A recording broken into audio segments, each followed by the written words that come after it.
Welcome to our channel, Million Dollars Made Easy. On this channel, we run numbers for people.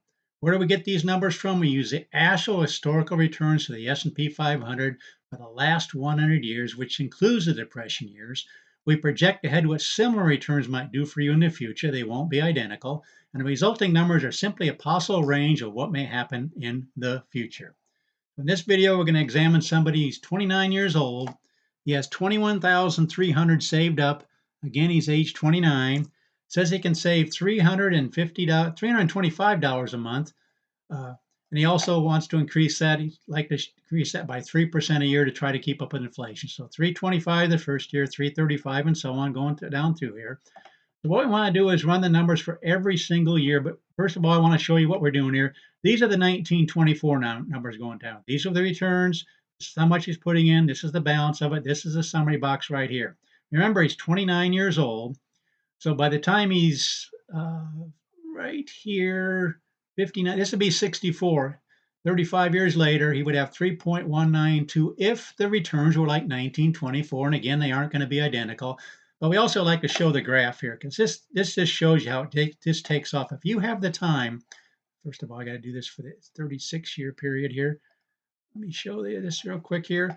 This is a 36-year period for 1924 numbers. Look how it just took a while. Why? Because you had all these down years, but look how it took off. If you can be in them for 35 or 40 years, these numbers are just simply mind-boggling. That's why I get excited when I get somebody that's 29 years old. No matter what year I pick, watch this graph. It's just going to take off like a rocket.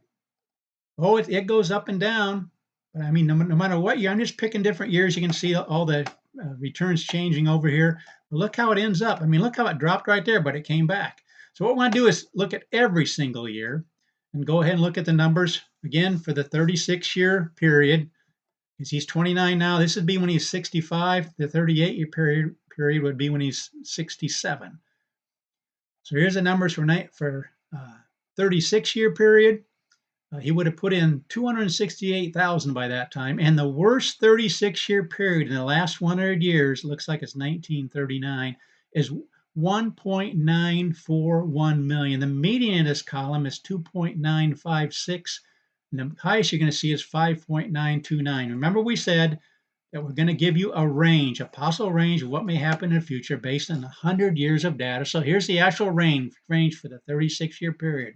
From 1.941, which will be the returns from 1939. If I click on 1939, you'll actually see the numbers going down through here. Start out with 3 down years and a couple more down years there. But that's the worst case scenario. The median in this column is 2.956, and the greatest amount you're going to see is 5.929 million. I want you to notice 80% of the time, color-coded in green, would reach 2.5 million. Again, folks, he's starting out with 21,300, just putting in $325 a month, and he's in it for a 36-year period. These are the kind of numbers you can look at. 49% of the time, color-coded in blue, he'd have over 3 million, and 23% of the time, color-coded in gold, he'd have over 3.5 million. I want you to watch the difference here, folks. Try to remember these percentages here, especially this one right here. 23% of the time you get to 3.5 million. Look, if he just waited till he's 67, would have put in 291,000. And look at this. Now we're at 63% of the time getting to 3.5 million. What was it? 36-year period, 23% of the time. Just 2 years later, 63% of the time getting to 3.5 million. Again, here's the range from 2.183, which is the worst case scenario. It looks like it's 1937 numbers. The median 3.691 and the maximum $7 million. Now, we always like to take into account inflation because these are huge numbers.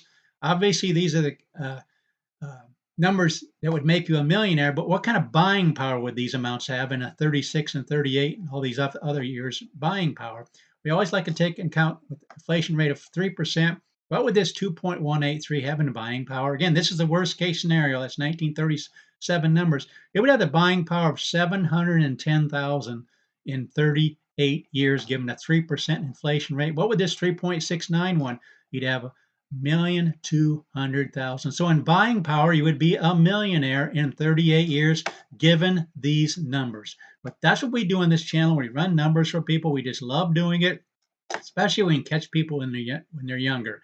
So if you want me to run numbers for you, just give me your beginning balance like he did. He had 21,300. His monthly contribution, he's going to put $325 a month in, and he wanted to increase that by 3% a year. And we'll go ahead and do it for whatever length of run you want. It's best if you have at least 25 years. It was really neat to see the years from 36 to 38 years, the kind of numbers we can talk about. Again, he's just putting in 291,000, but in the worst case scenario, it'd have like 8 times that amount and maybe 12 times that amount, the median, and a whole bunch, about 30 times that amount right here. But that's what we do on this channel. We run numbers for people.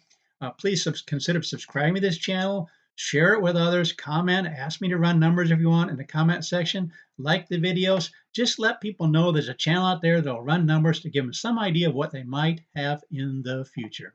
Thanks for watching.